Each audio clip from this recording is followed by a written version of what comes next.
തൊഴിൽ തേടി കേരളത്തിലെത്തിയ ഒരു മറുനാടൻ കുടുംബത്തിലെ കൊച്ചുമിടുക്കിയെ നമുക്കൊന്ന് പരിചയപ്പെടാം. തൊഴിലിൻ്റെ രുചി ഭാഷയുടെയും. പ്രിയപ്പെട്ട സവി, വല്ലപ്പോഴുമാണെങ്കിലും നിന്റെ കത്തുകൾ എനിക്കെപ്പോഴും ആവേശമാണ്. കത്തെഴുത്ത് തന്നെ ഇല്ലാത്ത ഇക്കാലത്ത് നീ അയക്കുന്ന നീണ്ട എഴുത്തുകൾ ഞാൻ പലതവണ വായിക്കും. അപ്പോഴെല്ലാം നമ്മുടെ സ്കൂൾ കാലം ഓർക്കും. ചിരിയും ചിലപ്പോൾ കരച്ചിലും വരും. കേരളത്തിൽ നിന്ന് പോയിട്ടും നീ മലയാളം മറന്നില്ലല്ലോ എന്ന് സന്തോഷിക്കും. ഇത്തവണ എൻ്റെ ജോലി വിശേഷങ്ങൾ നിന്നോട് പറയണമെന്ന് കരുതുന്നു. നിനക്കും അതിഷ്ടമാവുമല്ലോ. നിനക്കറിയോ, നമ്മളെപ്പോലെ കേരളത്തിലെത്തി പഠിക്കുന്ന കുട്ടികളുടെ മലയാളം ടീച്ചറാണ് ഞാനിപ്പോൾ.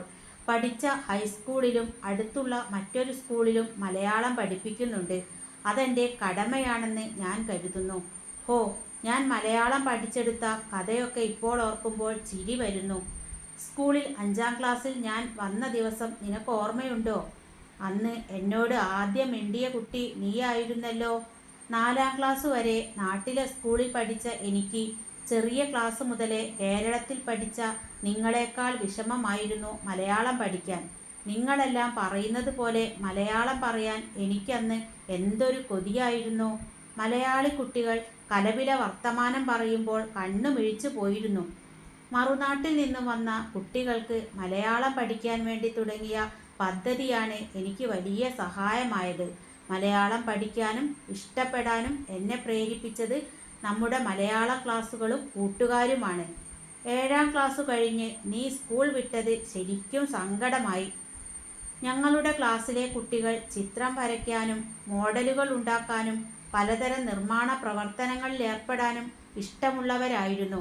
അങ്ങനെ വരച്ച ചിത്രങ്ങൾ കൊണ്ട് ഞങ്ങൾ ചിത്രകഥകൾ ഉണ്ടാക്കി.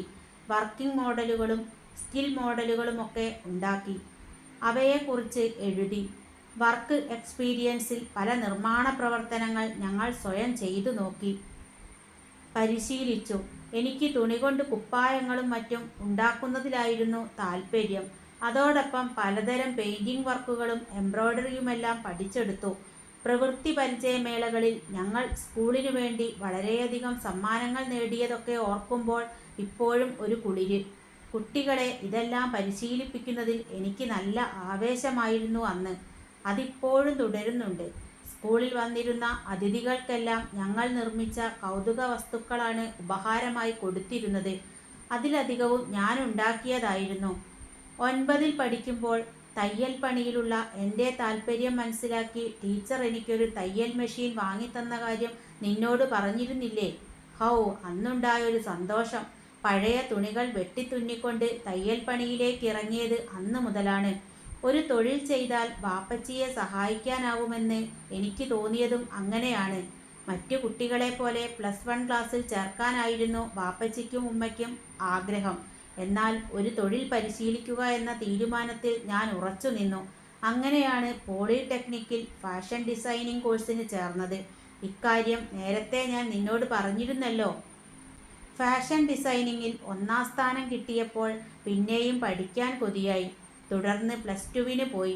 അതുകഴിഞ്ഞ് ഇന്ദിരാഗാന്ധി ഓപ്പൺ യൂണിവേഴ്സിറ്റിയിൽ ഡിഗ്രിക്ക് പഠിക്കുകയാണിപ്പോൾ. ഫാഷൻ ഡിസൈനിങ് ജോലികൾക്ക് പറ്റുന്ന ഒരു പുതിയ തയ്യൽ മെഷീൻ കൂടി ടീച്ചർ വാങ്ങിത്തന്നു. സ്കൂൾ യൂണിഫോം തയ്ക്കലും പുതിയ ഫാഷനുകളിലുള്ള ഡ്രസ്സുകൾ ഡിസൈൻ ചെയ്തുണ്ടാക്കലുമൊക്കെയായി ഇപ്പോൾ ധാരാളം ജോലിയുണ്ട്. സമൂഹ മാധ്യമങ്ങളിലൂടെയാണ് ഇതൊക്കെ പരിചയപ്പെടുത്തുന്നതും പുതിയ ഓർഡറുകൾ എടുക്കുന്നതും. സവി, എനിക്കിപ്പോൾ ഏതു നാട്ടിൽ ചെന്നാലും ഈ ജോലി തുടരാൻ കഴിയുമെന്ന വിശ്വാസമുണ്ട്. കുടുംബത്തിനു വേണ്ടി ചിലത് ചെയ്യാനൊക്കുന്നു എന്ന സന്തോഷത്തിലാണിപ്പോൾ. അതിലൂടെ അത്യാവശ്യം വരുമാനവുമുണ്ട്. വാടകയുൾപ്പെടെ വീട്ടു ചെലവുകൾക്കും അനിയന്മാരുടെ പഠനത്തിനും എൻ്റെ വരുമാനവും പ്രയോജനപ്പെടുന്നു എന്നത് വലിയ സന്തോഷമല്ലേ? പെൺകുട്ടി എന്ന നിലയിൽ വീട്ടിലൊതുങ്ങിക്കഴിയുന്നതിലല്ല സുഖവും സന്തോഷവും.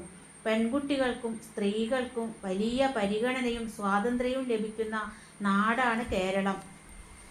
ഇവിടെ ഇഷ്ടപ്പെട്ട തൊഴിൽ ചെയ്യാനും പഠിക്കാനുമെല്ലാം അവസരങ്ങളുണ്ട്.